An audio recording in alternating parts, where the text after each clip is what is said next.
ahí está en la pantalla. Dice, yo voy a leer una vez y ustedes una vez. Dice, y sacándolos les dijo, señores, ¿qué debo hacer para ser salvo? Ustedes. ¿No lo tienen todavía? Hechos 16:30. Otra vez, lo leo yo una vez y ustedes la segunda vez. Listos. Y sacándolos les dijo, señores, ¿qué debo hacer para ser salvo? ¿Ustedes lo leen?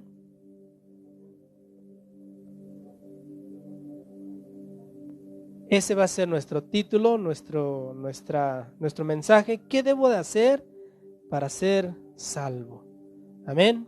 Entonces, así como está, vamos a inclinar nuestros rostros y vamos a pedirle a Dios que nos abra nuestro entendimiento. Amén. Padre, te damos gracias en el nombre de Jesucristo, tu Hijo amado. Padre bendito, te pedimos que pongas, Señor, nuestro cuerpo, nuestra mente, nuestra alma en un mismo sentir, Señor, y que podamos escuchar tu palabra, Señor. Padre, gracias en el nombre de Jesús. Amén. Muy bien. Pablo está encarcelado en Filipos, ¿verdad? Con Silas. Y cuando surge un gran terremoto, dice que se sueltan las cadenas y se abren las puertas de la cárcel. El carcelero, creyendo que se habían ido los presos, él se quiere matar. Pero Pablo le dice, no lo hagas, que todos estamos aquí. Y ahí surge la pregunta del carcelero, ¿qué debo de hacer para ser salvo? Y la respuesta es creer en el evangelio. Esa es la respuesta. Entonces vamos a ver cómo define Pablo el evangelio, qué poder tiene. En Romanos 1:16 al 17, vamos a ver lo que Pablo dice tocante al evangelio.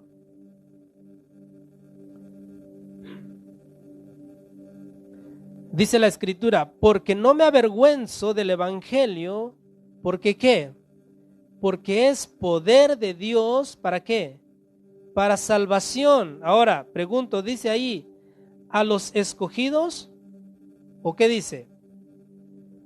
A todo aquel que cree, al judío primeramente y también al griego, porque en el evangelio la justicia de Dios se revela por fe y para fe, como está escrito, mas el justo por la fe vivirá.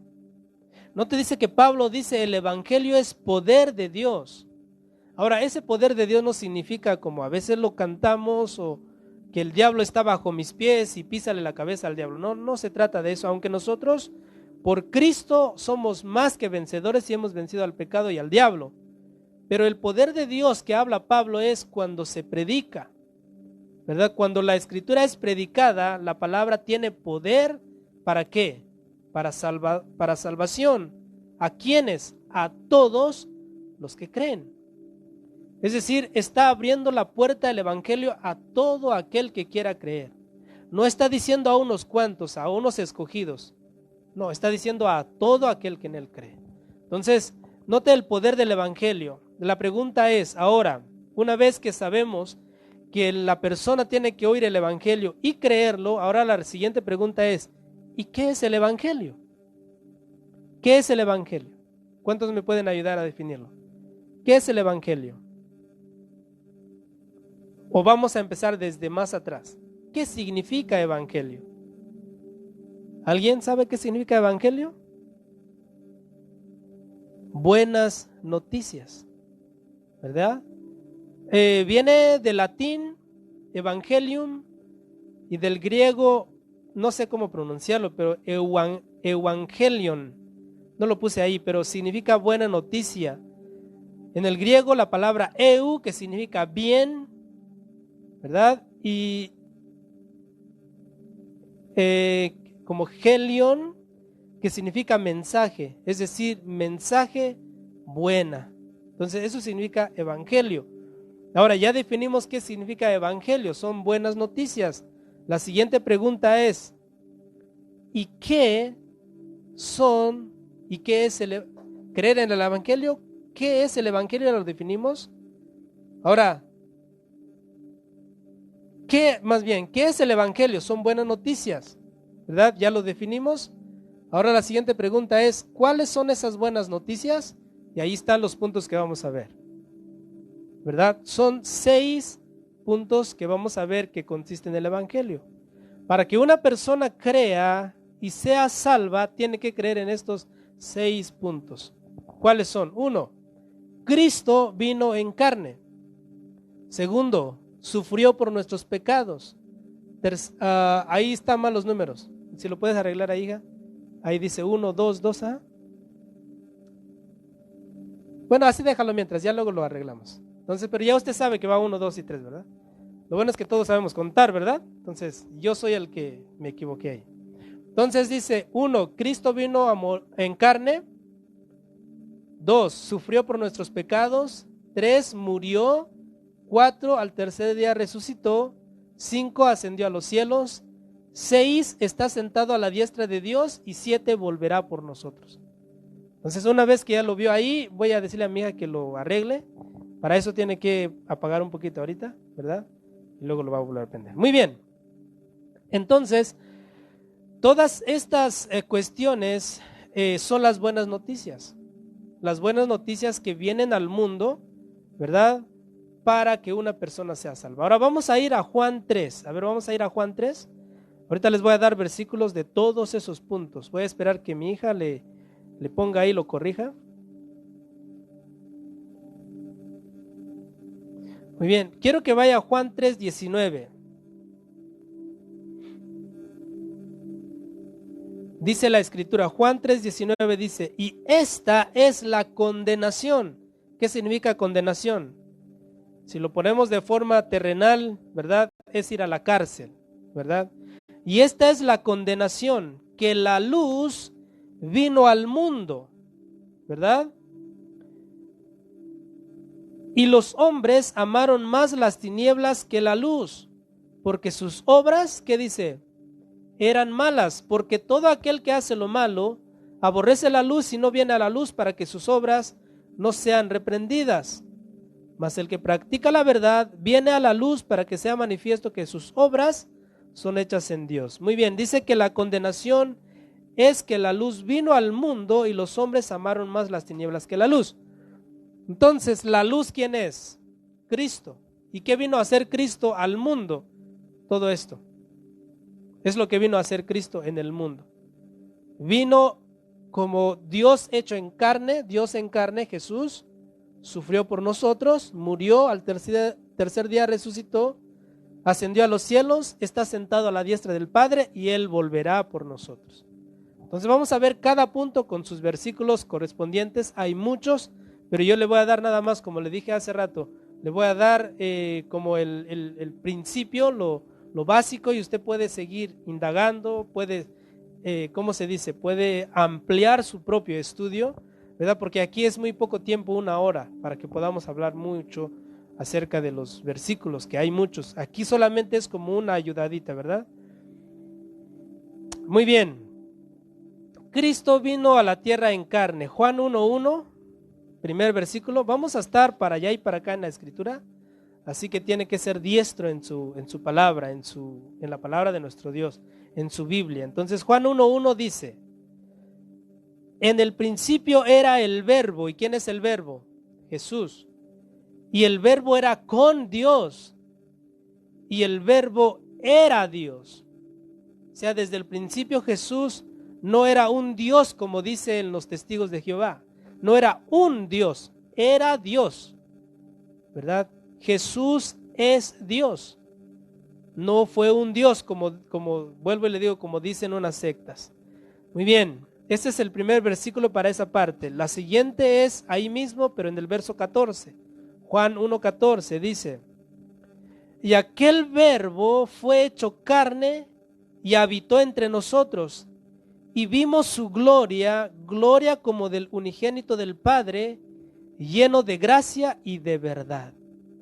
Nota que el 1 y el 14 se complementan. En el principio era el verbo era con Dios y el verbo era Dios. 14, y aquel verbo fue hecho carne y habitó entre nosotros. Entonces note, Cristo, el verbo, en la eternidad era Dios. Y Él vino y se encarnó. Dice, y habitó entre nosotros, y vimos su gloria gloria como del unigénito del Padre, lleno de gracia y de verdad. Aquí la traducción, si nos vamos un poquito al griego, la palabra habitó significa lo mismo que el tabernáculo. Hizo morada. ¿Para qué servía el tabernáculo en el Antiguo Testamento? Para que ahí habitara Jesús, o Dios, más bien Dios, porque en ese tiempo no había venido Cristo en carne, pero en el tabernáculo, en el lugar santísimo, ahí habitaba Dios. Entonces, ahora aquí en el Nuevo Testamento dice que Jesús vino como un tabernáculo, fue su cuerpo y habitó entre nosotros. Por eso el nombre de Isaías que dice Emmanuel, Dios con nosotros, Dios entre nosotros. Entonces, todo aquel que no acepte esto, que Cristo vino en carne, no puede ser salvo. Puede decir, oh, yo sí creo en Cristo, pero es un Dios. Pregunta, ¿ellos pueden ser salvos? No, porque no creen en la deidad de Cristo Jesús. Entonces vamos a ver eso en Primera de Juan 4:2. Yo le aconsejo que lo apunte, hermano, porque su mente se le puede olvidar, pero el papelito no. Yo tengo notas desde hace 7 años y ahí siguen. Así que usted también puede hacerlo. En 10 años usted los puede volver a checar y ahí van a estar, pero su mente a veces saliendo de aquí ya estamos pensando en el trabajo, ¿verdad? Pero en la libreta no. Primera de Juan 4:2, vamos a ver qué dice ahí. Dice, en esto conoced el Espíritu de Dios. Mire, todo espíritu que confiesa que Jesucristo ha venido en carne, ¿qué es? Es de Dios. Entonces, ¿y el que no? ¿Qué pasa? 3. Y todo espíritu que no confiesa que Jesucristo ha venido en carne, ¿qué? No es de Dios. ¿Y este quién es? Y este es el espíritu del anticristo, el cual vosotros habéis oído que viene y que ahora ya está en el mundo. Entonces, cuando una persona niega la deidad de Cristo, niega que Jesús es Dios y que vino y tomó forma de hombre, habitó entre nosotros, ¿verdad? No puede ser de Dios. Y ese no es el evangelio de Cristo. Entonces, por eso es muy necesario que nosotros aprendamos esto para cuando vayamos de visita a alguna iglesia, vayamos a un concierto, porque hoy es de moda mucho eso, los conciertos, etcétera. Pero si ustedes están ahí y alguien predica o dice algunas palabras y niega la deidad de Cristo, dice la Escritura en Apocalipsis, salgan de ahí, pueblo mío. ¿Por qué? Para que no seáis partícipes. Entonces nota, tenemos que aprender esto, hermanos. Todo aquel que niega que Cristo no vino en carne, como los testigos de Jehová, ¿verdad? No son de Dios. Y ahí nos da la autoridad, la palabra de decir que ellos no son de Dios, porque niegan la deidad de Cristo. A ver, los judíos como religión, la religión judía, niegan a Jesús como Dios en carne, sí. Por lo cual, ¿qué podemos decir de ellos? No son de Dios. Es que la religión judía, hermanos, vuelven a la ley. Y ya hemos dicho que la ley no salva a nadie. La ley lo que saca es tu pecado. ¿Cómo sabes que pecaste? Cuando ya sabes la ley, ¿verdad? Entonces la ley no te puede salvar, te condena porque eres un pecador, porque yo soy pecador. La ley nos apunta, ¿verdad? La ley dice no matarás, la ley dice no robarás, la ley no mientas, no levantes falso testimonio, no codicies, etc. Pablo dijo, yo no conocía que codiciar es pecado hasta que lo leí en la ley. Entonces, la ley lo que viene a hacer es condenarnos. Pero la ley es buena y santa, lo que hace que sea que la ley no funcione para salvación, ¿quiénes son? Nosotros, porque no tenemos la capacidad de guardar la ley. Muy bien, punto número 2, no voy a dar muchos versículos como le dije, pero creo que eso ya le puede ayudar. Sufrió por nuestros pecados. Toda aquella persona que diga que Jesús no sufrió, por nosotros no puede ser de Dios. Isaías 53, 4 y 5. Isaías 53, 4 y 5.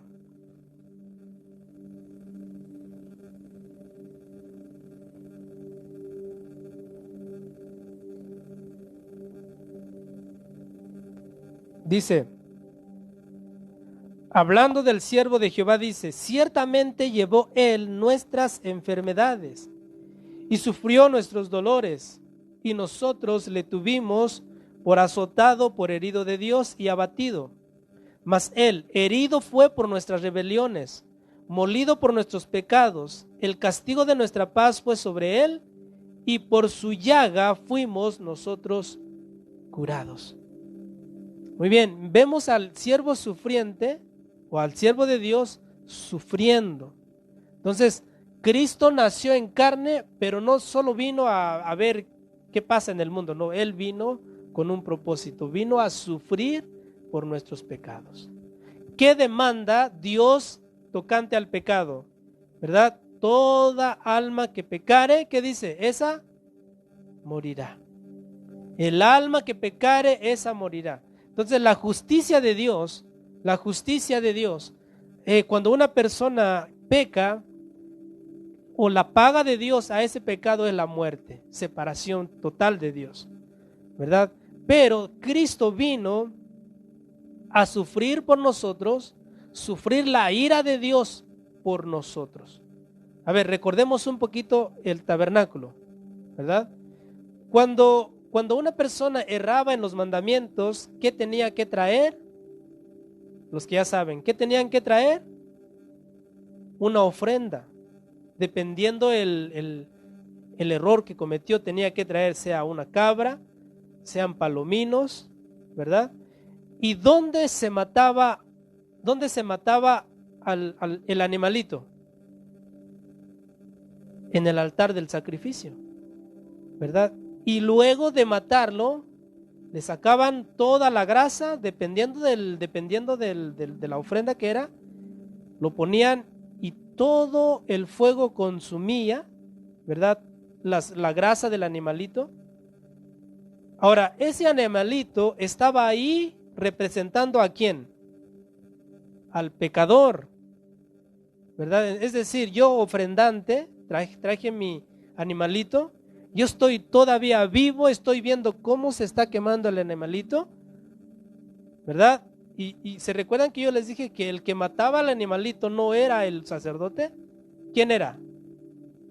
El que lo ofrendaba. O sea, si yo traía el animalito, yo tenía que degollarlo. ¿Cuántos aquí podrían degollar un animalito? ¿Nadie? Ni siquiera un pollito para hacer caldo, ¿verdad? Pero imagínense, agarrar el cabrito, ¿verdad? El sacerdote ya está ahí, te da el cuchillo, pone esa cosita para contener la sangre y tú mismo vas y degollas tu ofrenda, porque estás diciendo, este animalito está derramando su sangre por mi culpa. Entonces toda la ira de Dios para el pecador lo recibía el animalito cuando era quemado, cuando era matado y quemado. Entonces Jesús, ¿qué hizo? ¿Qué vino a hacer Jesús? Vino a agarrar todos los pecados del mundo, ¿verdad? Y Él se ofreció como un cordero. ¿Y dónde recibió la ira de Dios Jesús? En la cruz. Dios descargó su ira hacia el pecado sobre su Hijo. Cuando Él estaba muriendo, Él no murió porque Él fue pecador. Él dice que no se halló pecado en Él. Pero Él murió porque estaba cargando los pecados de todos nosotros. Por eso la Biblia dice, Él cargó nuestros pecados, llevó nuestras enfermedades, sufrió nuestros dolores y nosotros le tuvimos por azotado, por herido de Dios y abatido. Dice, mas Él herido fue por nuestras rebeliones, pecados, molido por nuestros pecados, el castigo de nuestra paz fue sobre Él y por su llaga fuimos nosotros curados. Mire cómo viene el orden. Dice, primero viene la paz y después somos curados. A veces nosotros queremos al revés. Primero queremos, ¿verdad?, que seamos curados y después venga la paz. Es al revés. Primero paz, aunque este cuerpo, dice Pablo, se va envejeciendo, pero por dentro estamos en paz. Entonces nota, hermanos, Él sufrió nuestros dolores. A eso vino Jesús. Esto en el Antiguo Testamento. Vamos a ver 2 Corintios 5:21. Seguimos en el punto de Él vino y sufrió. 2 Corintios 5:21. Dice, al que no conoció pecado, ¿de quién se refiere? De Jesús. Dice, al que no conoció pecado, por nosotros lo hizo pecado, para que nosotros fuésemos hechos justicia de Dios en él. Nota, dice, él no había pecado, él no conoció el pecado, pero dice, por amor a nosotros, él se hizo pecado, para que fuésemos hechos justicia de Dios en él. ¿Verdad? Es decir, cuando Dios te mira, si de verdad los que estamos aquí, ojalá que todos seamos salvos. Si todos somos salvos, cuando Dios nos mira, no nos mira a nosotros, mira a su Hijo Jesús. Siempre me gusta comparar cuando Isaac bendice a Jacob y a Esaú, ¿verdad? Cuando entra Jacob, dice que le dice a su padre, padre, levántate y come. Y luego Isaac le dice, acércate, hijo, quiero tocarte. ¿Por qué quería tocarlo? Porque dice que Esaú era velludo y Jacob no, ¿verdad? Entonces dice, acércate, porque yo escucho la voz de Jacob, pero cuando yo te toco, dice, siento a Esaú. Entonces es lo mismo, Dios dice, bueno, yo escucho la voz, pone tu nombre, ¿no? Yo escucho la voz de Élfego, pero yo veo a Jesús en él. ¿Sí me logra captar? Entonces por eso nosotros somos hechos justicia de Dios en Cristo, no en la ley, en Cristo. Espero y lo va captando. Tercer punto, murió. Mateo 27:50. Mateo 27:50. Escríbalo porque después del servicio le voy a preguntar. Amén. ¿Cuántos dicen amén? ¿No? Muy bien, 27:50 dice de Mateo. Mas Jesús, habiendo otra vez clamado a gran voz, entregó el Espíritu. Es decir, murió. ¿Y por qué murió? Por nuestra culpa, porque llevó nuestros pecados. Hechos 10:39, ese es el segundo verso, Hechos 10:39.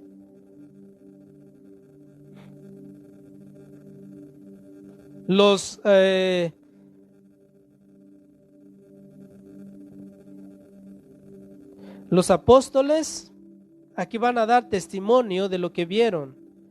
Hechos 10:39 dice, y nosotros somos testigos de todas las cosas que Jesús hizo en la tierra de Judea y en Jerusalén. Note, escuche lo que dice, a quien mataron colgándole en un madero. Entonces note, Cristo vino en carne, sufrió por nuestras dolencias, nuestras maldades, nuestros pecados, murió por nuestros pecados. Los apóstoles están diciendo, nosotros lo vimos morir y somos testigos oculares de todo esto. Entonces murió nuestro Jesús. Luego dice, al tercer día resucitó. Regresamos a Mateo 28, 1 al 10.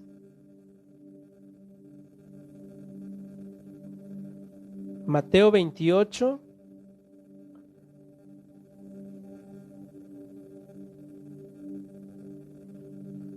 Uno al 10 dice, pasado el día de reposo, al amanecer del primer día de la semana, vinieron María Magdalena y la otra María a ver el sepulcro.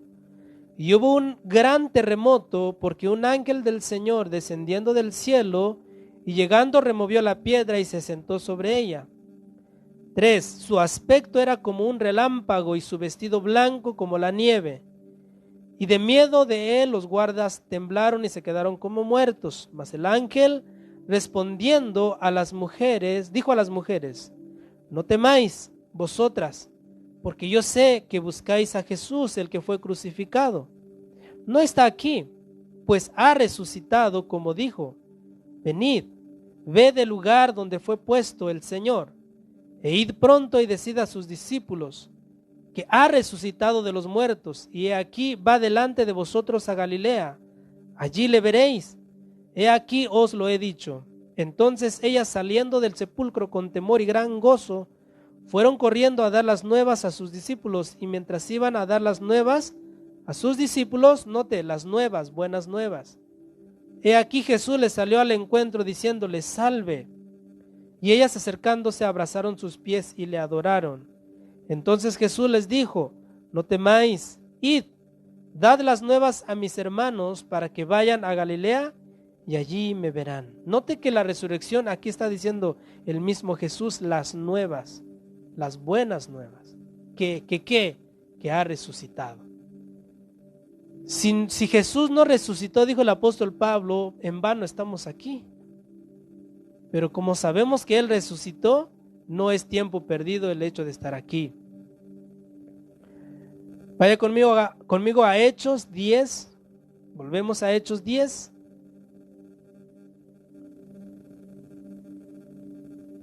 Y vamos a leer los versículos 40 y 42. 40 al 42. El testimonio de los apóstoles. En el 39 dice: nosotros vimos cómo le mataron en un madero. El 40 resucitó, dice: a Jesús, levantó Dios al tercer día e hizo que se manifestase, no a todo el pueblo, sino a los testigos que Dios había ordenado de antemano, a nosotros que comimos y bebimos con él después que resucitó de los muertos. 42. Y nos mandó que predicásemos al pueblo y testificásemos que Él es el que Dios ha puesto por juez de vivos y muertos. ¿Se da cuenta la buena nueva? Resucitó, ¿verdad? Resucitó. Muy bien, siguiente punto. Estamos en el punto 3, 4. Ahora vamos a ver el 5. Ascendió a los cielos. Hechos 1:9. Hechos 1:9. Aquí Jesús está dando las últimas indicaciones a sus apóstoles, a sus discípulos. Y en el 9 dice: y habiendo dicho estas cosas, viéndolo ellos, fue alzado y le recibió una nube que le ocultó de sus ojos. 10. Y estando ellos con los ojos puestos en el cielo, entre tanto que él se iba, he aquí se pusieron junto a ellos dos varones con vestiduras blancas, los cuales le dijeron: varones galileos, ¿por qué estáis mirando al cielo? Note, este mismo Jesús que ha sido tomado de entre vosotros al cielo, así vendrá como le habéis visto ir al cielo. Hermoso, ¿no? Dice que él, una vez que terminó las indicaciones a sus discípulos, fue levantado, fue alzado al cielo y le recibió una nube que le ocultó de sus ojos. Esta es la buena nueva también, que Cristo resucitó y ascendió a los cielos. ¿No es hermoso el evangelio? Esto es el evangelio, hermanos. El evangelio no consta en decirte: hermano, tú eres un campeón, hermano. No. El evangelio es que tú te reconozcas pecador y que vengas por fe a la salvación. Pregunto, ¿voy muy rápido? Ustedes me tienen que decir, ¿voy muy rápido? ¿Estoy bien? ¿Bien? ¿Muy bien? Muy bien.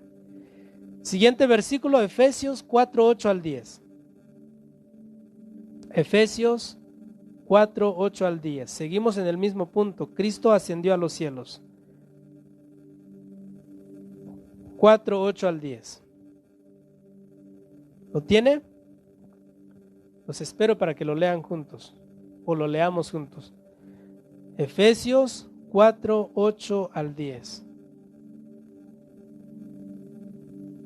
Muy bien, leemos. Dice: por lo cual dice, subiendo a lo alto, llevó cautiva la cautividad y dio dones a los hombres. Escuche, y eso de que subió ¿Qué es sino que también había descendido primero a las partes más bajas de la tierra? Está hablando de su muerte, cuando él murió los 3 días. El que descendió es el mismo que también subió por encima de ¿dónde? De todos los cielos para llenarlo todo. Nota, Jesús murió, resucitó y no se quedó ahí, como dicen los testigos de Jehová, que Cristo ya resucitó, ya está en el mundo en espíritu, pero no lo vemos. O los que dicen la Dios Madre, la Cristo Madre y no sé qué tanta cosa. No le crea a eso, hermanos.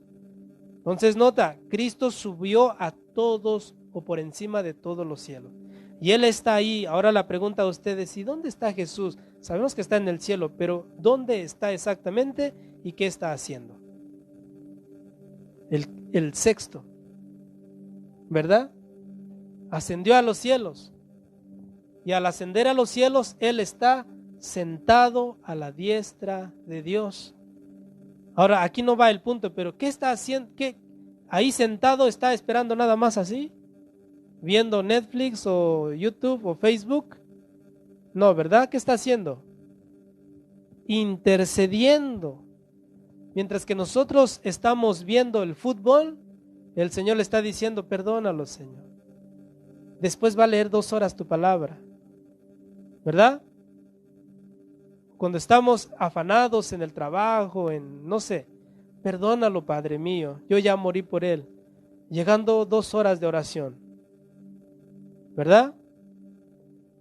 El Señor está a la diestra del Padre intercediendo por nosotros. Mientras que tú crees que, ay, el hermano ni ora por mí. No te preocupes, el Señor está orando.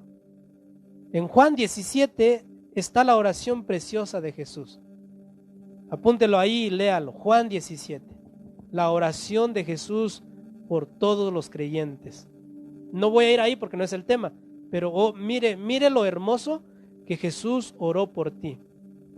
Para que cuando digas, el hermano, mi mamá, mi papá ni oran por mí, sepa pues cada uno de ustedes, o sepan ustedes que si no nadie está orando, que deberíamos, ¿verdad?, unos a otros. Pero si nadie lo está haciendo, Jesús sí lo hace y a Él no se le olvida. Él no se duerme, dice, ni se cansa. Él está ahí orando por nosotros. Entonces, Él está sentado a la diestra del Padre. Vamos a ver Salmos 110:1. Salmos 110:1. Dice, hablando David, dice, Jehová dijo a mi Señor, siéntate a mi diestra. ¿Qué significa diestra? Derecha. Siéntate a mi derecha, dice. ¿Hasta qué? Hasta que ponga a tus enemigos por estrado de tus pies. Ahora vamos a ver que este no es David el que está sentado. Porque nunca falta una persona que dice, ven, David está sentado en el trono de Dios. No. Vaya a Mateo 22. Déjame ver aquí, asegurarme. Mateo 22:44. Mateo 22:44.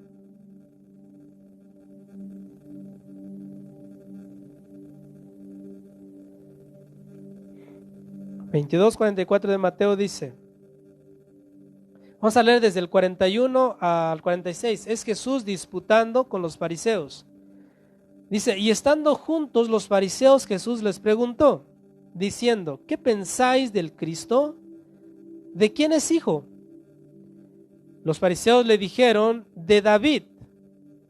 43, Él les dijo, pues como David en el Espíritu le llama Señor, diciendo, dijo el Señor a mi Señor, siéntate a mi derecha hasta que ponga a tus enemigos por estrado de tus pies. Pues si David le llama Señor, ¿cómo es su hijo? Dice, y nadie le podía responder palabra, ni osó alguno desde aquel día preguntarle. Nota que aquí hay 2 señores. Dice, dijo el Señor a mi Señor. David está teniendo una visión. Dijo el Señor a mi Señor. Y note que las palabras Señor vienen con letra mayúscula al principio, Señor. Eso significa divinidad. No está la segunda palabra Señor, está en minúscula la S. Está hablando Señor ¿verdad? En divinidad. Todos los dos en un mismo nivel, ¿verdad? Por eso predicamos que Dios, el Padre y el Hijo son uno solo, coeternos, copoderosos, son iguales en esencia. Entonces nota, dice, David está viendo a dos personas, David es el tercero, pero David es el que ve y dice, dijo el Señor que es cuando el primer Señor que dice ahí es el Cristo. ¿Ok? El primer Señor que aparece ahí es el Cristo. Dijo el Señor a mi Señor. Es como si le pudiéramos decir, dijo el Mesías a mi Señor. ¿Sí me entiende? Entonces ahí está diciendo, ¿cómo? David le dice Señor. ¿Cómo entonces es su hijo? Ahora note que esta profecía lo dijo David mucho tiempo antes de que naciera Cristo. Entonces, si Cristo o David ya miró al Cristo en el cielo en la visión, ya existía, ¿cómo es su hijo? Dice Dios. Entonces nota que aquí el Cristo está sentado a la diestra del Padre. ¿Se recuerda cuando Jesús oró una vez y dijo, dame aquella gloria que tuve aún antes de la fundación del mundo? Sí, Jesús es antes de. Vamos a ver Hechos para que notemos más el testimonio, que no es algo que lo saqué de mi pensamiento. Hechos 7:54, y vamos a ver el testimonio de Esteban. Hechos 7:54 al 56. Está hablando el apóstol, ¿quién era Esteban? ¿Qué hacía Esteban en la iglesia? Era diácono. Muy bien. Está hablando Esteban y está dando su defensa en cuanto a su fe. Y ya está terminando, o terminó, y los que oyeron, miren lo que hicieron en el 54, dice, oyendo estas cosas, se enfurecían en sus corazones y crujían los dientes contra él. Note, pero Esteban, lleno del Espíritu Santo, puestos los ojos en el cielo, vio la gloria de Dios y a Jesús que estaba a la diestra de Dios. ¿Dónde estaba Jesús? A la diestra de Dios. 56, y dijo, he aquí veo los cielos abiertos y al Hijo del Hombre que está, ¿dónde? A la diestra de Dios. ¿Y esto dónde? Esto que está mirando Esteban. Esteban está como el apóstol de los, ¿cómo se dice? El apóstol que estaba, no sabía si estaba entre dormido o despierto. ¿Quién es esta persona de la secta de los, se me va su nombre hasta, bueno, qué bueno que se me olvidó, de la luz del mundo, ¿no? Ya me acordé. Pero no, Esteban no está diciendo estaba entre dormido y despierto. No, él está a punto de morir, está siendo apedreado, ¿verdad? Y él mira el cielo abierto y dice que ve a Jesús a la diestra del Padre. Esto es una realidad, hermano. Todo aquel que niega estas verdades no es de Dios y no puede ser salvo. ¿Por qué? Porque esta es la obra perfecta de Dios. Note, Cristo vino para cumplir el Dios entre nosotros. Vino a sufrir la ira de Dios por el pecado. Note que todo tiene un propósito. Vino y murió, sufrió y murió por nuestros pecados, resucitó como primicia para después todos los que van a resucitar por causa de su fe en su nombre, ¿verdad? Una vez que resucitó, ascendió a los cielos y mientras que se cumple el plan completo de Dios, Él está intercediendo por la iglesia, sentado a la diestra de Dios. Ahora nos falta una cosa, que vuelva por nosotros. Es lo único que falta, hermanos. Es decir, ya todo está cumplido, solo una cosa falta. ¿Qué es? Que venga por nosotros. Y vamos a ver los versículos que dicen que va a venir por nosotros. Juan 14, 1 al 4. Juan 14, 1 al 4. Dice, a los que estén en tribulaciones, sufriendo, dice, no se turbe vuestro corazón. Creéis en Dios, creed también en mí. Note, en la casa de mi Padre muchas moradas hay. Si así no fuera, yo os lo hubiera dicho. Voy pues a preparar lugar para vosotros. Y si me fuere y os prepararé lugar, vendré otra vez y os tomaré a mí mismo, para que donde yo estoy, vosotros también estéis. Y sabéis a dónde voy y sabéis el camino. ¿Cuántos saben el camino?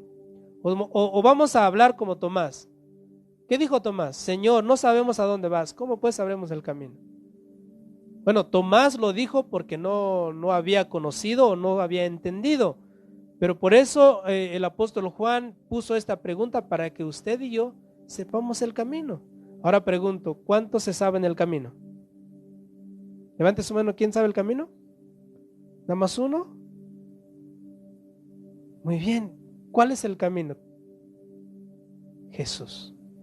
Jesús dijo, yo soy el camino, la verdad y la vida. Y nadie llega al Padre, sino ¿qué? Sino por mí, dijo Jesús. Entonces note, Él viene por nosotros. Él dice, si yo me fuere y prepararé el lugar, vendré otra vez y os tomaré a mí mismo. Pero el versículo más fuerte para esto es Tesalonicenses 4, 13. Vamos a leer ahí. Primera de Tesalonicenses 4, 13. Dice, bueno, lo espero porque voy muy rápido, creo. Primera de Tesalonicenses 4, 13. ¿Lo tienen? Amén. Vamos a leerlo. Dice, tampoco queremos, hermanos, que ignoréis acerca de los que duermen, para que no os entristezcáis como los otros que no tienen esperanza. Porque si creemos que Jesús murió y resucitó, así también traerá Dios con Jesús a los que durmieron en él. Por lo cual os decimos esto en palabra del Señor, que nosotros que vivimos, que habremos quedado hasta la venida del Señor, no precederemos a los que durmieron. Porque el Señor mismo, con voz de mando, con voz de arcángel, con trompeta de Dios, descenderá del cielo y los muertos en Cristo resucitarán primero. Luego nosotros los que vivimos, los que hayamos quedado, seremos arrebatados juntamente con ellos en las nubes para recibir al Señor en el aire, y así estaremos siempre con el Señor. Dice, por tanto, hermanos, alentaos los unos a los otros con estas palabras. Note con qué nos debemos de alentar. Dice que con decirnos unos a otros, hermano, Cristo viene. El rapto está a punto de suceder, ¿verdad? Pero a veces nuestros saludos no van hacia ese sentido. Nuestros saludos es, ¿y cómo va el trabajo, brother? ¿Y cómo está esto, hermano? ¿Y cómo está esto, hermano? Y no nos animamos el uno al otro a decir, hermano, viene Cristo, prepárate, porque el Señor pronto va a tocar la trompeta y los muertos en Cristo resucitarán primero. Y si tú no estás preparado, hermano, te vas a quedar con tus afanes. Ahí le sigues echando ganas al trabajo. Nosotros nos vamos, ¿verdad? Como que ya no nos gustó, ¿verdad?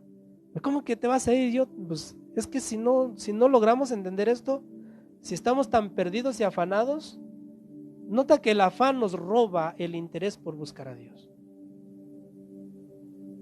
Porque no pensamos en buscar a Dios, no pensamos en que va a llegar la muerte, no pensamos en que va a llegar un día que todo esto se va a terminar. Y mientras tanto estamos buscando nuestros propios afanes. Muy bien. Entonces, note, este es el evangelio, hermanos. Estas son las buenas nuevas. Cuando vamos a predicar las buenas nuevas, esto es lo que debemos de presentar. Y no, porque muchas veces hemos presentado el evangelio tal vez de decirle a la gente, ven a Cristo y todos tus problemas se van a resolver y te va a ir bien. No, ese no es el evangelio, ¿verdad? Claro que aquí es lo que hizo Jesús para salvarnos. Pero una vez que somos salvos, vienen cosas que Jesús mismo dijo. Por ejemplo, Él dijo, ya eres salvo, qué bueno. Pero ahora escucha, dice Jesús, en el mundo tendréis aflicción. No dijo, en el mundo tendréis un Ferrari. En el mundo tendréis una casa en Red Rock. No, dijo, en el mundo tendréis aflicción. ¿Pero qué dice? Pero confiad, yo ya vencí al mundo. Hermano, todo lo que tenemos un día se va a quedar, ¿verdad? ¿Cuánto dinero tenemos en el banco? ¿Cuántas posesiones tenemos? La pregunta es, ¿te lo vas a llevar? Todo se va a quedar. Sin embargo, vivimos como si nunca nos vamos a morir, ¿verdad? Trabajamos como si nunca nos vamos a morir y atesoramos como si eso nos los vamos a llevar, ¿verdad? Entonces el evangelio es creer en el Señor Jesucristo. Entonces, vamos a ver. No voy a dar todos los versículos porque no quiero que los niños se cansen y quiero que se quede más con lo que es el evangelio. Pero note, yo puse 3 ejemplos aquí de 3 personas que predicaron en el Nuevo Testamento. Uno de ellos, ¿quién cree que es? Por excelencia, Jesús. Ahora, para mirar la predicación de Jesús, lea Mateo, Marcos, Lucas y Juan. Todo eso predicó Jesús. Pero yo quiero llevarlo un poquito al último de una predicación extensa y hermosa, que es la predicación del Sermón del Monte. El Sermón del Monte. Vamos a Mateo 5, pero no vamos a leer todo el sermón. Estaría bien, pero no quiero que se cansen los niños y no quiero que usted diga, ay, el hermano leyó mucho que ya ni sé ni qué me llevé. No, quiero que lea. Vamos a pasar nada más leyendo los títulos un poquito, pero vamos a ir al final. Quiero leer con ustedes Mateo 7, 24 y 29, terminando 5, 6 y 7. ¿Cuántos sabían que el Sermón del Monte va del capítulo 5, 6 y 7? Nosotros creemos que solamente es del 1 al 10, 1 al 12. Bienaventurados, bienaventurados, bienaventurados. Pero no. Mateo 5, desde el 5, 6 y 7, todos esos 3 capítulos es el Sermón del Monte. Amén. Entonces vamos a ver, dice, en el 5.1 arriba dice las bienaventuranzas. Ahí está diciendo bienaventurados todos los que hacen estas cosas. Pero después viene y dice, vosotros sois la sal de la tierra. Luego dice, vosotros sois la luz del mundo. Estoy leyendo nada más arriba. Luego dice, Jesús, yo les voy a enseñar la ley. Luego dice, son iracundos, son enojones, se enojan contra su hermano. Ahí dice. Luego dice el adulterio. Luego el divorcio. Luego el amor hacia los enemigos, los juramentos, la limosna, etc. Y vamos a ir hasta el 7, 24 y 29. Dice, todo esto, el 6, el ayuno, los tesoros del cielo, la regla de oro, la puerta estrecha, todo eso es del Sermón del Monte, todo. Así que si quiere leer el Sermón del Monte en su casa, léalo, le va a servir. Pero en el libro de Mateo 7, 24 y 29 está terminando o terminó Jesús el Sermón del Monte. Imagínense la escena, ¿verdad? Está en el monte, se para Jesús, dicen que ahí donde predicó Jesús es como un auditorio. Cuando hablaba Jesús, la misma montaña hacía que su voz se amplificara y todos escuchaban lo que Jesús dijo. Imagínense la escena, no había micrófonos en ese tiempo. Entonces no había, ¿cómo se llama esos? Megáfonos. O sea, ahí la naturaleza mismo hizo que todos oyeran el Sermón del Monte. Y en el final del Sermón del Monte, note lo que dicen los que lo escucharon. Dice, y cuando terminó Jesús estas palabras, la gente se admiraba de su doctrina, porque les enseñaba como quien tiene autoridad. ¿Y qué dice? Y no como los escribas. Recuerde lo que leímos en Romanos capítulo 1, verso 16, donde dice que el evangelio es ¿qué? Poder de Dios. A todos aquellos que ¿qué? Que creen. Entonces nota, el efecto de esa predicación, ¿cuál fue? Que dice que muchos o la gente se admiraba de su doctrina. ¿Por qué se admiraba de su doctrina? Porque Jesús estaba predicando con poder y autoridad. Pero dice, pero lo compararon cuando los oyentes escucharon a Jesús, lo compararon con los escribas y los fariseos. ¿Y qué dicen de los fariseos? Porque les enseñaba como quien tiene autoridad y no como los fariseos o como los escribas. ¿Y cuál es la autoridad de Jesús? La autoridad de Jesús era su ejemplo. Porque si lees Mateo 23, cuando Jesús acusa a los fariseos, ¿qué dice? Mandan y ¿qué? Y no hacen. Pero Jesús cuando predicaba es porque lo vivía. Sin embargo, los escribas y los fariseos decían, hagan esto, no adulteren. Y en Romanos dice, tú que predicas que no se debe de adulterar, ¿adulteras? Entonces nota que los escribas y los fariseos eran unos hipócritas. ¿Se recuerda que les enseñé qué significa hipócrita? ¿Qué es la palabra hipócrita? Actores. Todos los actores de la televisión son unos hipócritas.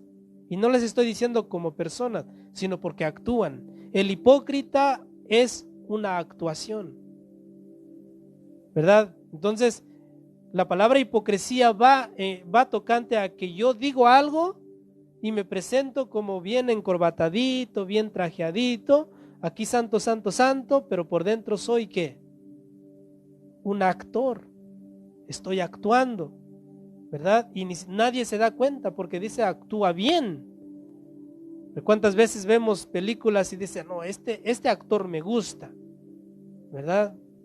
Me gusta porque actúa bien, se mete en su personaje. Bueno, hay muchos cristianos que se meten a ser el personaje de cristianos y son buenos actores, ¿verdad? ¿Cuántos son buenos actores?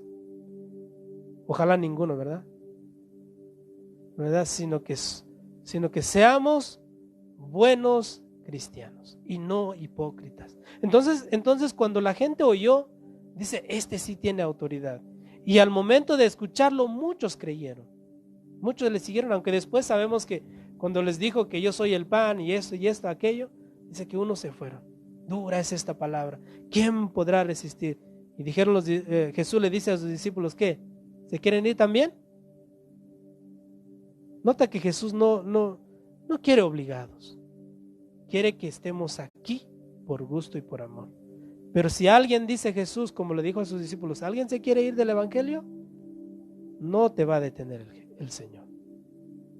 Puedes ir.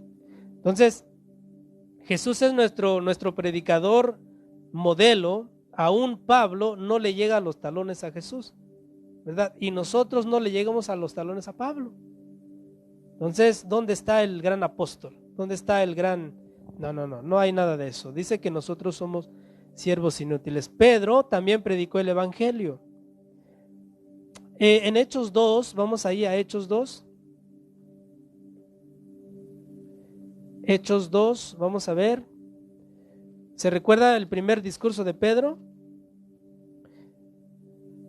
A ver, este sí lo voy a leer. Yo creo que sí lo voy a leer. Todavía es temprano, no es tan tarde. Así que sí, esto sí lo voy a leer. Aunque también lo de Jesús es más amplio, pero ayúdeme a leerlo en su casa, hermanos. Póngale un poquito de atención a eso y léalo. Pero aquí en Hechos vamos a ver que Pedro predicó esto, lo que les enseñé del evangelio, predicó eso. Claro que no va a decir ahí, a ver hermano Pedro, aquí está el punto 1, no. Usted lo va a tener que buscar ahí, ¿verdad? Entonces, ¿dónde estamos, Pedro? 2, 14 al 36, dice. Está largo, hermanos. Dice, se recuerda, aquí viendo el Espíritu Santo, muchos estaban hablando en lenguas, los que lo escucharon, dice, estos tan ebrios, tan borrachos. Pedro se levanta y dice, entonces Pedro, poniéndose en pie, con los 11 alzó la voz y les habló diciendo, varones judíos y todos los que habitáis en Jerusalén, esto sea notorio y oíd mis palabras, porque estos no están ebrios como vosotros suponéis, puesto que es la hora tercera del día. Mas esto es lo dicho por el profeta Joel: en los postreros días, dice Dios, derramaré de mi espíritu y sobre toda carne, y vuestros hijos y vuestras hijas profetizarán, vuestros jóvenes verán visiones y vuestros ancianos soñarán sueños. Y de cierto sobre mis siervos y sobre mis siervas en aquellos días derramaré de mi espíritu y profetizarán, y daré prodigios arriba en el cielo y señales abajo en la tierra, sangre y fuego y vapor de humo. El sol se convertirá en tinieblas y la luna en sangre, antes que venga el día del Señor, grande y manifiesto, y todo aquel que invocare el nombre del Señor, ¿qué pasa? Será salvo. Varones israelitas, oíd estas palabras. Note, va a empezar a dar el testimonio de Jesús y el evangelio. Jesús Nazareno, varón aprobado por Dios entre vosotros, con las maravillas, prodigios y señales que Dios hizo entre vosotros por medio de él, como vosotros mismos sabéis, a este entregado por el determinado consejo. Ahí mire, en el capítulo, en el verso 22, está diciendo, Cristo vino en carne, ¿verdad? Ese es el punto. Luego dice, a este entregado por el determinado consejo y anticipado conocimiento de Dios, prendisteis y matasteis por manos de inicuos, crucificándole. Ahí está el punto 2 y 3. Sufrió por nuestros pecados y murió. Luego dice, al cual Dios levantó, suelto los dolores de la muerte, por cuanto era imposible que fuese retenida por ella. Ahí está la resurrección al tercer día. Porque David dice de él, veía al Señor siempre delante de mí, porque está a mi diestra, no seré conmovido. Por lo cual mi corazón se alegró y se gozó mi lengua, y aún mi carne descansará en esperanza, porque no dejarás mi alma en el Hades, ni permitirás que tu santo vea corrupción. Me hiciste conocer los caminos de la vida, me llenarás de gozo con tu presencia. Varones, hermanos, se os puede decir libremente del patriarca David, que murió y fue sepultado, y su sepulcro está con nosotros hasta el día de hoy. Pero siendo profeta y sabiendo que con juramento Dios le había jurado de que su descendencia en cuanto a la carne le levantaría al Cristo para que se sentase en su trono, viéndolo antes, habló de la resurrección de Cristo. Ahí está la resurrección otra vez. Dice que su alma no fue dejada en el Hades, ni su carne vio corrupción. A este Jesús resucitó Dios, de lo cual todos nosotros somos testigos. Así que, exaltado, ¿qué significa exaltado? Fue llevado al cielo, ascendido. Exaltado por la diestra de Dios, está a la diestra de Dios, y habiendo recibido del Padre la promesa del Espíritu Santo, ha derramado esto que vosotros veis y oís. Porque David no subió a los cielos, pero él mismo dice, dijo el Señor a mi Señor, siéntate a mi diestra hasta que ponga a tus enemigos por estrado de tus pies. Ahí está la ascensión y la glorificación, que está sentado a la diestra del Padre.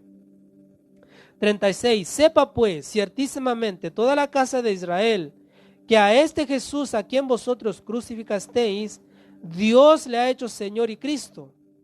¿Verdad? ¿Hasta dónde le dije? Hasta el 36. Entonces ya me pasé. No, ahí llegué. Entonces note, todo esto es el Evangelio. Y si usted pudo notar, ahí están los puntos que le acabo de dar. Entonces, ¿qué debemos hacer nosotros para ser salvos?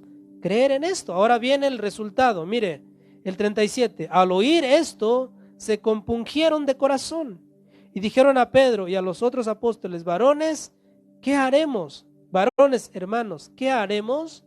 Es decir, están escuchando el Evangelio, son convencidos de su pecado, ahora están listos para recibir la salvación. Pero ¿cómo estuvieron listos? Habiendo escuchado el Evangelio. Por eso les digo, hermanos, es necesario el Evangelio para que la gente crea. De otra manera, no van a creer, no van a ser salvos. Luego dice el 38, después de oír el Evangelio, note lo que dice Pedro. Pedro les dijo, arrepentíos y bautícese cada uno de vosotros en el nombre de Jesucristo para perdón de los pecados y recibiréis el don del Espíritu Santo. Porque para vosotros es la promesa y para vuestros hijos y para todos los que están lejos, por cuanto el Señor nuestro Dios llamare. Y con otras muchas palabras testificaba y les exhortaba diciendo, sed salvos de esta perversa generación. Así que los que recibieron su palabra fueron bautizados y se añadieron aquel día como que 3,000 personas. Por eso Pablo dice, el evangelio es poder de Dios. Y perseveraban en la doctrina de los apóstoles, en la comunión unos con otros, con el compartimiento del pan y en las oraciones. Nota, ahora mi pregunta hacia ustedes. ¿Cuántas personas creen que estaban en Jerusalén cuando Pedro habló estas palabras? Más o menos, ¿cuántos creen? ¿Como 3,500? ¿Y creyeron 3,000? ¿O cuántos serían? Regrese un poquito del 2 y vea el 9. Note.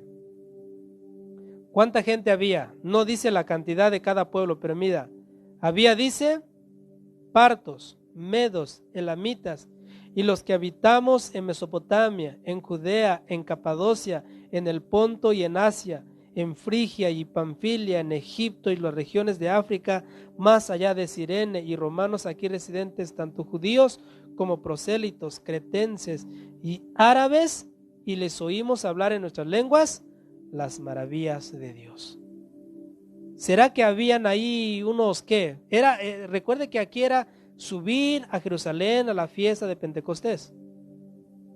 Entonces, ¿como cuánta gente habría ahí? Sabiendo que esto es un mandamiento de Dios, tenían que subir a Jerusalén para celebrar esa fiesta. ¿Cuánta gente cree que había? Miles de personas. Ahora, de esas miles de personas, ¿cuántas creyeron? 3,000. Ahora, dice la Escritura que la palabra es poder de Dios, pero no para todos, sino para los que creen. Entonces, note, hermanos, cuando nosotros vamos a predicar el evangelio, hay dos reacciones: los que creen y los que rechazan. ¿Y qué nos dijo Jesús en la parábola del sembrador? Que hay 4 semillas y que de las 4 semillas una es la que produce fruto. Es decir, de 100 personas, 25 se salvan. De 1,000 personas, ¿cuántos se salvan? 250, y así sucesivamente. Por eso en Proverbios es claro en decir que hay caminos que al hombre le parecen derechos, pero que su fin es muerte. Y Jesús dijo que angosto es el camino que lleva a la vida, pero amplio y espacioso es el camino que lleva ¿a dónde? A la perdición. Y muchos están caminando hacia allá. Nota, el evangelio, hermanos, es hermoso. Muy bien, esto es Pedro. Ahora Pablo, predicando a los gentiles. Note la diferencia de la predicación de Pablo y de Pedro. Vamos a ver a Pablo en Hechos 17. Hechos 17. Vamos a leer 16 al 33 y vamos a ver el resultado de esa predicación ahí mismo en el 33 y 34. Prácticamente vamos a leer desde el 16 al 34. Amén. Vamos a leer, dice, mientras Pablo, 17:16 de Hechos, mientras Pablo los esperaba en Atenas, su espíritu se enardecía viendo la ciudad entregada a la idolatría. Así que discutía en las sinagogas con los judíos y piadosos, y en la plaza cada día con los que concurrían. Y algunos filósofos de los epicúreos y de los estoicos disputaban con él, y unos decían, ¿qué querrá decir este palabrero? Y otros, parece que es predicador de nuevos dioses, porque les predicaba el evangelio de Jesús y de la resurrección. Y tomándole le trajeron al Areópago, diciendo, ¿podremos saber qué es esta nueva enseñanza de que hablas? Pues traes a nuestros oídos cosas extrañas. Queremos pues saber qué quiere decir eso. Porque todos los atenienses y los extranjeros residentes ahí en ninguna otra cosa se interesaban, sino en decir o en oír algo nuevo. Entonces Pablo, puesto en pie en medio del Areópago, dijo, varones atenienses, en todo observo que sois muy religiosos, porque pasando y mirando vuestros santuarios, hallé también un altar en el cual estaba esta inscripción, al Dios no conocido. Al que vosotros adoráis, pues, sin conocerle es a quien yo os anuncio.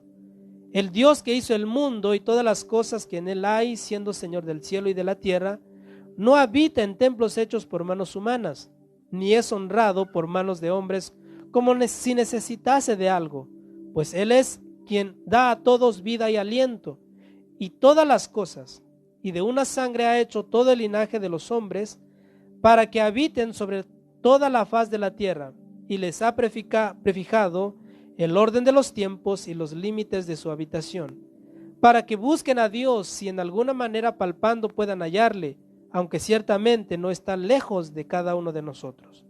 Porque en Él vivimos y nos movemos y somos, como algunos de vuestros propios poetas también han dicho, porque linaje suyo somos. Siendo pues linaje de Dios, no debemos pensar que la divinidad sea semejante a oro o plata o piedra, escultura de arte o de imaginación de hombres. Pero Dios, habiendo pasado por alto los tiempos de esta ignorancia, ahora manda a todos los hombres en todo lugar que se arrepientan. 31. Por cuanto ha establecido un día en el cual juzgará al mundo con justicia por aquel varón a quien designó, dando fe a todos con haberle levantado de los muertos. Ahí está el evangelio. Ahora, vamos a parar ahí un poquito. ¿Nota la diferencia de la predicación a los judíos y la predicación a los gentiles? Pedro cuando habla dice, esto es lo que dijo el profeta Joel: en los postreros días derramaré de mi espíritu. Así también dijo David, siéntate a mi derecha hasta que ponga a tus enemigos por estrado de tus pies. Nota, Pedro le está hablando a un pueblo conocedor de la ley, de la escritura. Pero Pablo aquí no dice nada acerca de la ley. ¿Por qué? Porque los gentiles no sabían nada de eso. Entonces nosotros tenemos que presentar el evangelio no como si los gentiles conocieran la ley. Nosotros tenemos que predicarle al evangelio sabiendo que ellos no conocen nada de Dios. Y venir y decirle al Dios que ustedes adoran y que no conocen, a ese venimos a enseñarles. Pablo, mire el resultado de su predicación en Atenas, en Grecia, en el 32. Pero cuando oyeron lo de la resurrección de los muertos, unos se burlaban y otros decían, ya te oiremos acerca de esto otra vez. Otra vez, aquí están dos decisiones, los que se burlaron. El 33 dice, y así Pablo salió de en medio de ellos. Pero el 34 están los que creyeron. Mas algunos creyeron juntándose con él, entre los cuales estaba Dionisio, el Areopagita, y una mujer llamada Dámaris, y otros con ellos. Dice la escritura que el Areópago era una plaza donde se disputaban los juicios. O sea, no era un lugar cualquiera donde fue puesto Pablo. Y ahí habló y muchos, dice, se burlaron. Muchos de ellos se burlaron. Pero otros, dice, creyeron y se juntaron con Pablo. Ahora dicen algunos, aunque no dice que muchos, pero algunos. La palabra muchos se aplica a los burladores, pero algunos se aplica a los creyentes, es decir, de la muchedumbre poquitos creyeron. Luego dice, entre los cuales menciona dos, Dionisio el Areopagita, el que cuidaba allí, y una mujer llamada Dámaris, y dice, y otros con ellos. Es decir, cuando Dios te pone para que prediques el evangelio, van a haber unos burladores y otros te van a poner atención. Son dos decisiones. ¿Quieres oír o quieres desechar? ¿Verdad? Y esto cada que se presenta la palabra de Dios, cada que una persona abre la Biblia y empieza a leer. Ayer estábamos recordando cómo fue la historia de Israel desde que llamó a Abraham, Isaac, Jacob, fueron a Egipto, salieron de Egipto, 40 años en el desierto, Josué, jueces, los reyes, etcétera, etcétera, etcétera. Y dice, pues eso ya me lo sé, ¿qué importa? ¿Qué quieres oír? ¿Algo nuevo como los estoicos y los epicúreos en Grecia? ¿Qué quieres oír? No, hermanos, se tiene que predicar la escritura, no hay otra cosa. Yo no te puedo venir aquí a enseñar otra cosa y decir, mira, leí el libro de una tal White, ¿o quieren eso? No, y aunque quisiera yo no lo voy a hacer. No, porque no es el evangelio es la palabra de Dios. dice que debemos de poner atención a la Escritura, porque esta es la palabra profética que más segura. No el que uno diga, el Señor me está diciendo, hermana, que te cases con el hermano. No, eso no es de Dios, ¿verdad? Eso no es de Dios. La palabra profética es todo lo que ya está escrito. Muy bien, entonces terminamos. Amén, dicen los hermanos. Terminamos Pablo, hermanos. Falta otros. Es lo que dije. Muy bien. Entonces, sí, vamos a terminar. Vamos a leer Romanos 10, 1 al 11 y con eso terminamos. Romanos 10, 1 al 11. Sé que se cansa, hermano, yo lo entiendo. ¿Se recuerdan cuando leímos Deuteronomio que dice, ¿quién irá hasta el otro lado y nos traerá la palabra? ¿Quién subirá y nos traerá la palabra para que la cumplamos? ¿Se recuerda? A ver quién se acuerda que leímos ese versículo hace 2, 3 servicios atrás. ¿Se recuerdan? Está en Deuteronomio 30 me parece, pero vamos a ver que Pablo usa esta porción de la escritura de Deuteronomio y la aplica a la fe. Vamos a ver. Romanos 10, 1 al 11 dice, hermanos, ciertamente el anhelo de mi corazón y mi oración a Dios por Israel es para salvación, porque yo les doy testimonio de que tienen celo de Dios, pero no conforme a ciencia, porque ignorando la justicia de Dios y procurando establecer la suya propia, no se han sujetado a la justicia de Dios, porque el fin de la ley es Cristo para justicia a todo aquel que cree. Note, porque la justicia que es por la ley de Moisés se escribe así: el hombre que haga estas cosas, ¿qué dice? Vivirá por ellas. ¿Cuántos mandamientos dijimos que son? 613. Es decir, la ley de Moisés dice, si haces los 613 mandamientos, serás salvo. Pero sabemos que nadie los hizo. El hombre conforme al corazón de Dios, David, ¿qué hizo? Adulterio. Y incluso participó en un homicidio. Entonces nadie fue salvo por la ley. Dice el 5, porque la justicia que es por la ley, Moisés escribe así: el hombre que haga estas cosas vivirá por ellas. Pero ahora note la fe. Pero la justicia que es por la fe dice así, escuche, es lo que leímos en Deuteronomio: no digas en tu corazón, ¿quién subirá al cielo? Esto es, para traer abajo a Cristo. O ¿quién descenderá al abismo? Esto es, para hacer subir a Cristo de entre los muertos. A ver, paro allí. ¿Quién subirá al cielo? Para traer a Cristo, dice. Es decir, para hacer Cristo humano, para que se encarne. Luego dice, ¿quién descenderá al abismo? Está hablando de su muerte y de su resurrección. ¿Quién lo puede resucitar o quién puede resucitar a los muertos? Dice, más, ¿qué dice? Note la palabra. Cerca de ti está la palabra, en tu boca y en tu corazón. Esta es la palabra de fe que predicamos, el Evangelio, que si confesares con tu boca que Jesús es el Señor y creyeres en tu corazón que Dios le levantó de los muertos, ¿qué dice? Serás salvo. Porque con el corazón se cree para justicia, pero con la boca se confiesa para salvación. Pues la Escritura dice, todo aquel que en él creyere, ¿qué dice? No será avergonzado. Entonces, la Escritura dice, porque con el corazón se cree para justicia, pero con la boca se confiesa para salvación.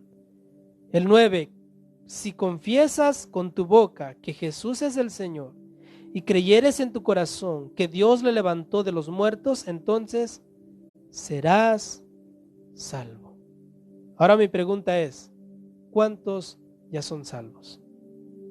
¿Ya eres salvo? ¿De verdad el Espíritu de Dios que habita en ti, porque debe de habitar en ti el Espíritu de Dios, si ya eres salvo? ¿Tú sientes que el Espíritu te testifica que eres hijo de Dios? Levante su mano. ¿Tú sientes que el Espíritu te testifica que eres hijo de Dios? Otra cosa, ¿el Espíritu te redarguye cuando estás a punto de pecar? ¿Te pone un alto, no lo hagas? ¿O cuando ya lo hiciste, el Espíritu te dice arrepiéntete? Entonces eres hijo de Dios.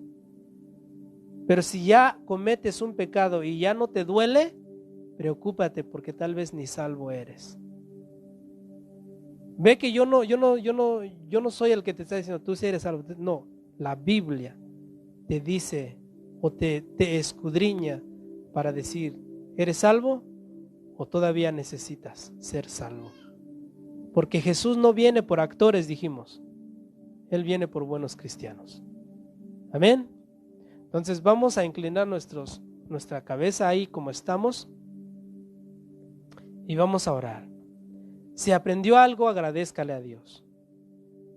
Dele la gloria a Dios. Si usted aprendió algo. Amén. Dios y Padre bueno, una vez más te damos muchas gracias. Gracias, Señor, por tu palabra, Señor, por este evangelio tan hermoso, Señor, que podemos por ella ser salvos. Todo, Señor, el que confiese tu nombre y crea en su corazón que tú eres Dios, será salvo, dice tu palabra. Nunca podremos ser salvos por obras de la ley, pero la fe nos puede justificar delante de ti. Padre Santo, gracias, Señor, por tu palabra. Señor, haz que esta palabra se quede en el corazón de mis hermanos y que produzca fruto, Señor. Que podamos ser, Señor, diferentes al resto, Señor. Y que podamos, Señor, por el Espíritu Santo, Señor, santificarnos cada día más. Con tu ayuda, Señor, llegaremos a la meta. Con tu ayuda, Jesús, procederemos, Señor, a seguir sin desmayar, sin quitar nuestra mirada de la meta que es Cristo Jesús. Gracias, Señor. Amén y amén. Gloria a Dios.